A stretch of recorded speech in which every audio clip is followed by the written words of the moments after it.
Social मीडियावर टाकलेल्या पोस्टवरून पैठण येथील दोन तरुणात वाद झाला। या दोघांनी पैठण पोलीस ठाण्यात एकमेकांविरोधात तक्रार दाखल केली आहे।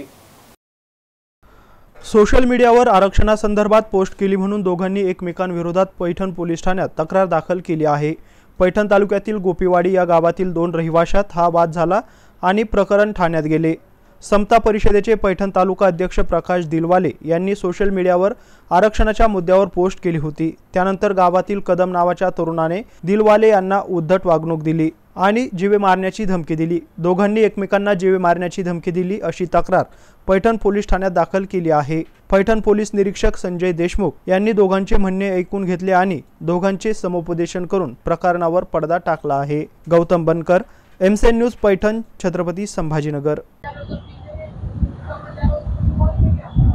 भारतरत्न डॉक्टर बाबासाहेब आंबेडकर यांनी संविधानाने आपल्याला स्वतंत्र अधिकार दिलेला आहे। सर्वांना आपला बोलण्याचा अधिकार दिल्यामुळे आज मराठा समाजाचे नेते यांनी छत्रपती शिवाजी महाराजांच्या पुतळ्यासमोर बसून ओबीसी समाजाचे लोकनेते छगनरावजी भुजबळ साहेबांबद्दल गेले 8 महिने झाले अरे तिरे बोलतोय, एडपाटा, जनावरांच्या गोळ्या खावा तो बडा। तर आज समस्त ओबीसी बांधवांचे खूप मनोदुख होत आहे। तर आम्ही कुठेतरी त्याला एक प्रत्युत्तर म्हणून एखाद्या जर पोस्ट केली तर आमच्यावर दडपण आणत आहे। मी आज आनंदपूर गावामध्ये एकटाच व्यक्ती राहत आहे। मी पैठण तालुक्याचा ओबीसी नेतृत्व म्हणून मी काम करत आहे। तर माझ्यावर मला फोन करून धमकी दिली आहे का तू पोस्ट जर केली तर तुझ्याकडे बघू जीव मारण्याची धमकी दिलेली आहे। तरी मुख्यमंत्री साहेबांनी प्रशासनाने याच्याकडे लक्ष केंद्रित करावे।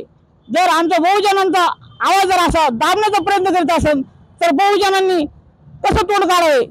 जर आमचे लोकनेते भुजबळ साहेब असो, पडळकर साहेब असो, पंकजाताई असो, जानकर साहेब असो यांच्या मागे जर आम्ही खंबीरपणे उभे राहिलो तर हा आरक्षणाचा भाग सोडा पण आम्हाला गावात राहण्याचं सुद्धा अवघड होईल।